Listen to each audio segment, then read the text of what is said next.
쿠마 아도나이 베야푸츠 오예베카 베야누스 메사네카 미파네카.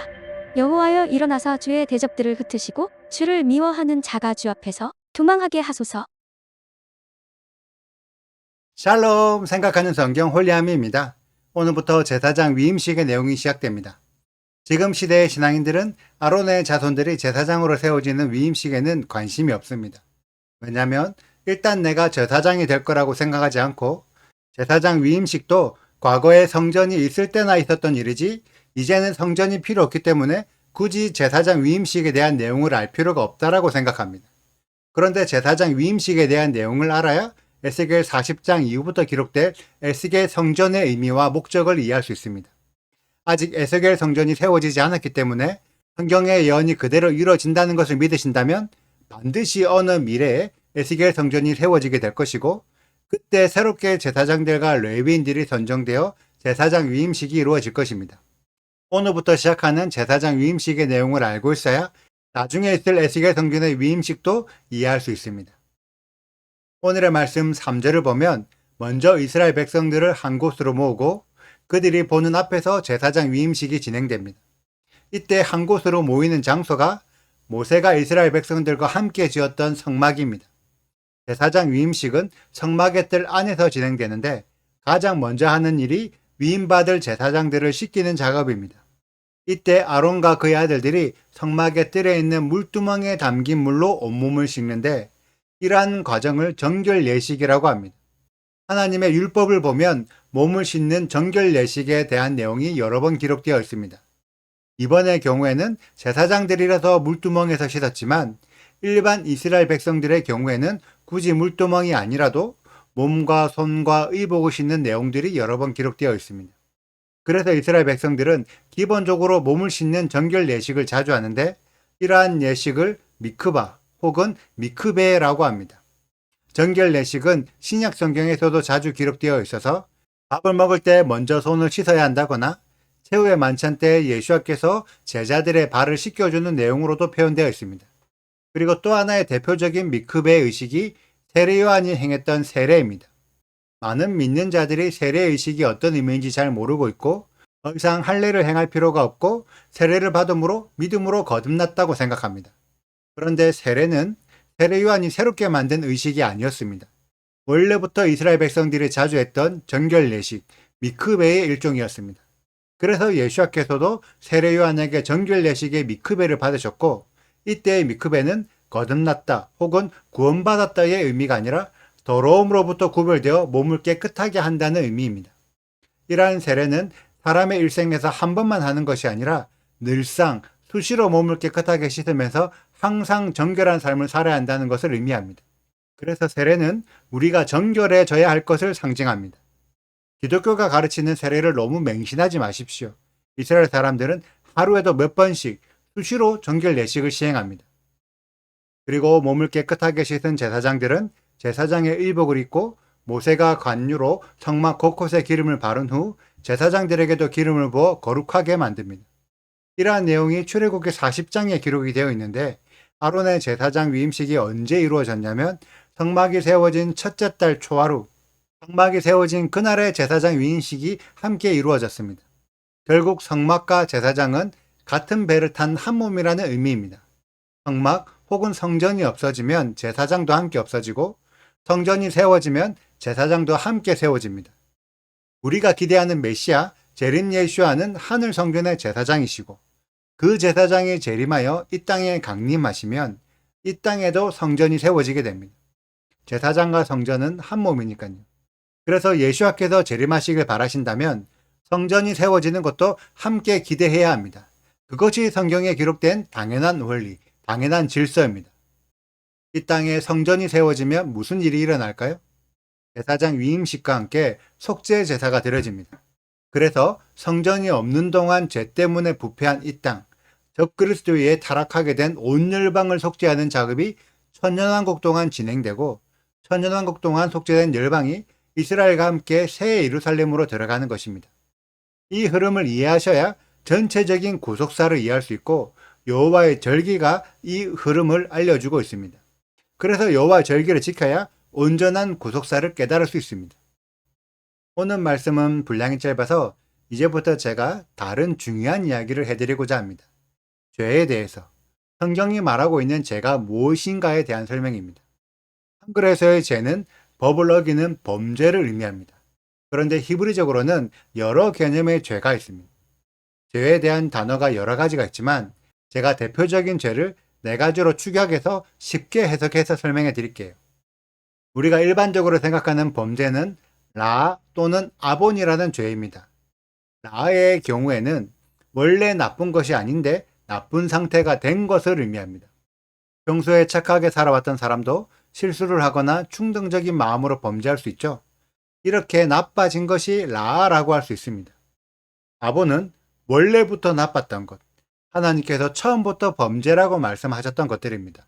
우상숭배는 아본의 죄입니다. 이런 라와 아본의 죄는 모두가 죄라고 인정할 수가 있죠. 그래서 기독교인들도 라와 아본의 죄에 대해 회개하고 있습니다. 그런데 상당수의 기독교인들이 생각하지 못하는 죄가 있습니다. 그것은 하타트와 페사의 죄입니다. 이 두 개념을 이해하기 위해서는 하나님의 창조 목적을 생각해야 하는데 하나님은 어떤 목적을 이루기 위해 인간을 창조하셨습니다. 그리고 그 목적을 인간들 앞에 관역으로 세워두셨습니다. 그러면 하나님의 목적대로 창조된 인간은 그 관역을 맞춰서 창조의 목적을 이루어 드리면서 살아야 합니다. 그것이 선한 삶 또는 의로운 삶이라고 할 수 있습니다. 그런데 내가 분명히 관역을 맞추고 싶은데 실력이 부족하든지 실수를 하든지 어떤 식으로든 관역을 맞추지 못할 경우가 있습니다. 관역을 맞추고 싶은데 맞추지 못해서 빗나가는 것이 하타트의 죄입니다. 하나님이 원하시는 것을 알지만 인간의 연약함 때문에 죄를 짓는 거죠. 이것이 하타트의 죄라면 페사의 죄는 하나님이 원하시는 관역이 있다는 것을 알지만 일부러 맞추지 않는 죄를 의미합니다. 그래서 페사의 죄가 한글 성경에서는 반역, 패역이라고 기록이 되어 있습니다. 알면서도 일부러 그렇게 살지 않는 거죠.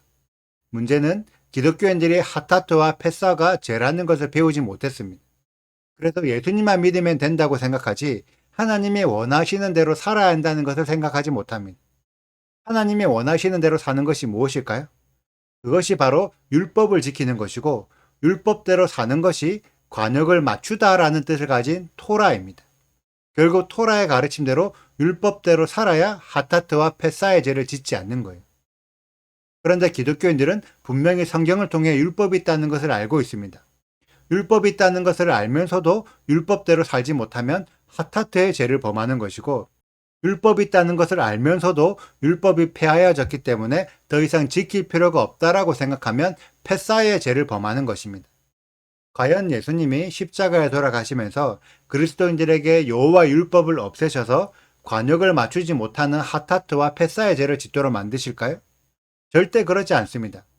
예수님은 이방인들에게도 구약 성경을 통해 토라가 전달되게 하시고 그 전까지 라와 아본의 죄만 알고 있었던 이방인들에게 하타트와 페사의 죄도 짓지 말라고 제자들을 통해 율법을 가르쳐서 죄를 끊어내게 하신 것입니다. 유대인이든 이방인이든 라와 아본, 하타트와 페사의 모든 죄로부터 구별되어야 의로워질 수 있습니다.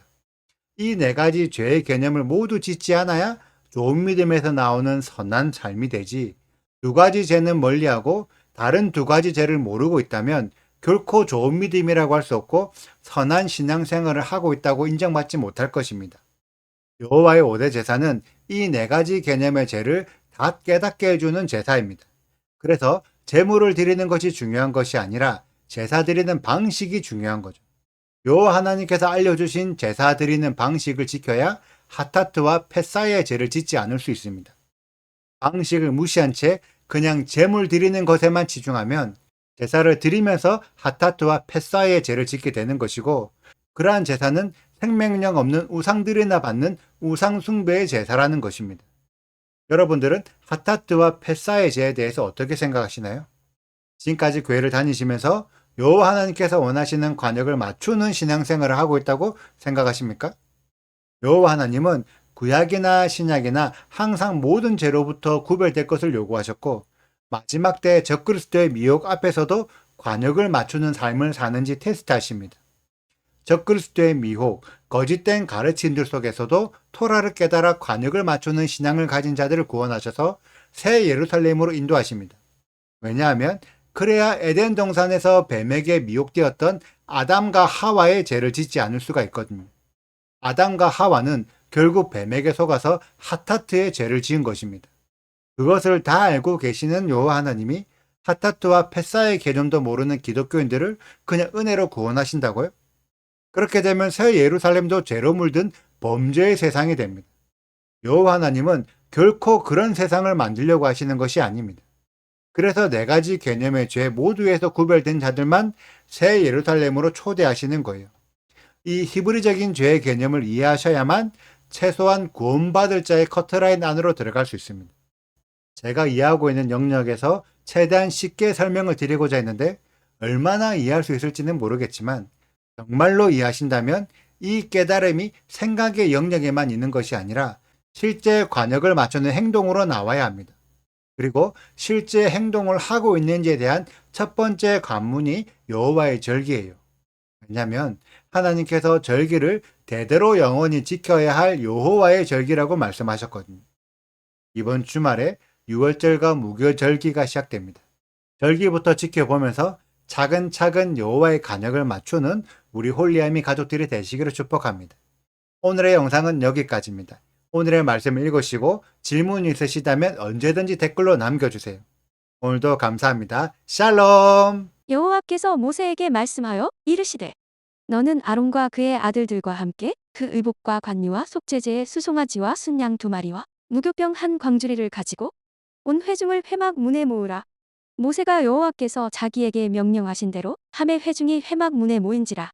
모세가 회중에게 이르되 여호와께서 행하라고 명령하신 것이 이러하니라 하고 모세가 아론과 그의 아들들을 데려다가 물로 그들을 씻기고 아론에게 속옷을 입히며 띠를 띄우고 겉옷을 입히며 에봇을 걸쳐 입히고 에봇에 장식띠를 띄워서 에봇을 몸에 메고 흉패를 붙이고 흉패에 우림과 둠밈을 넣고 그의 머리에 관을 씌우고 그 관 위전면에 금패를 붙이니 곧 거룩한 관이라. 여호와께서 모세에게 명령하신 것과 같았더라.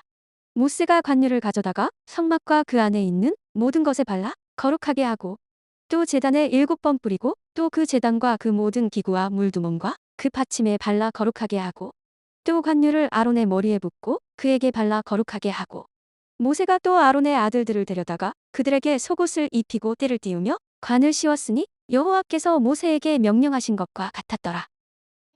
구독과 좋아요를 눌러주세요. 그리고 알림 설정도 해주시고요.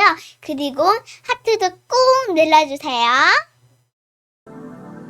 슈바 아도나이 리베보트 알레페 이스라엘 여호와여 이스라엘 천만인에게로 돌아오소서.